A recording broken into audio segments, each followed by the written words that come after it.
Control the center, and you can control the game. We may have heard that it's important to control the center and develop our pieces as close to the center as possible, but what exactly does this mean? The center squares are e4, d4, d5, and e5.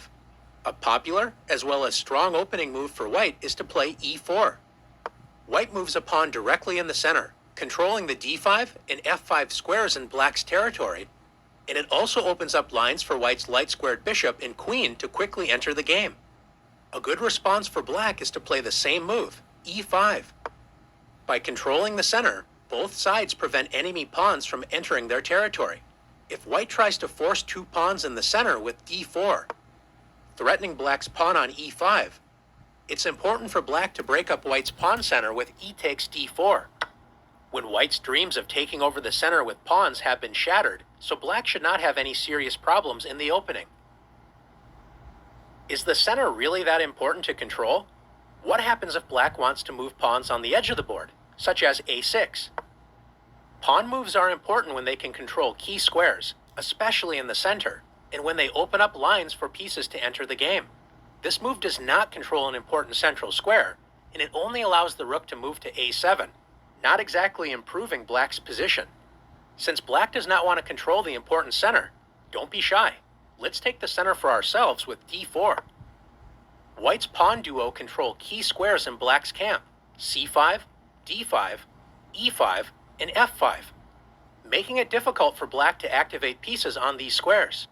If black continues to make meaningless pawn moves such as h6, black has no central control, and besides the pawns, only 4 pieces can move: the knights, which were already able to move at the start of the game, and each rook only has 1 square. Not a good start to the game for black. White's pieces, on the other hand, enjoy great freedom. White's queen and 2 bishops enjoy open lines, and white's knights are ready to jump into the game with a move like knight f3.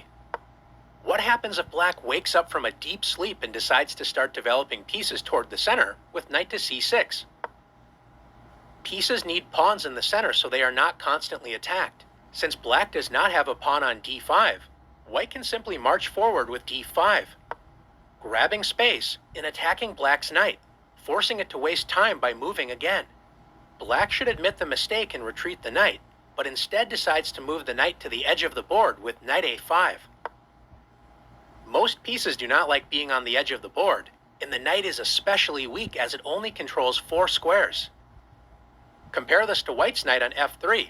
It controls 8 total squares, twice as many squares as black's knight on a5 controls. More importantly, black's knight doesn't have any safe squares, so white can attack this poorly placed piece with b4. If black does nothing, white will simply win a piece. So after knight c4, black's knight has already moved 3 times, and white can now develop a piece and win the knight with bishop takes c4. Black is in serious trouble, but should at least try to prevent white's central pawns from advancing with d6. Instead, black plays knight f6. Knights love to be close to the center of the board, but you have to prevent enemy pawns from attacking them.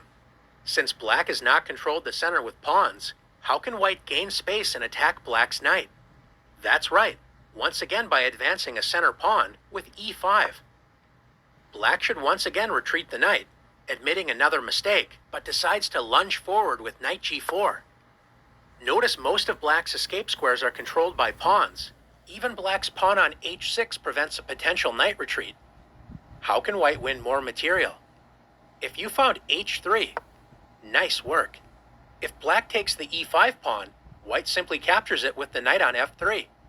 If black plays knight takes f2, at least grabbing a pawn before losing the knight, white should not be afraid to move the king. Let's win material with king takes f2. By controlling the center with pawns and actively developing pieces toward the center, white took advantage of black's careless play and is simply up 2 pieces with an excellent position. Now it's time to practice taking over the center in the challenges.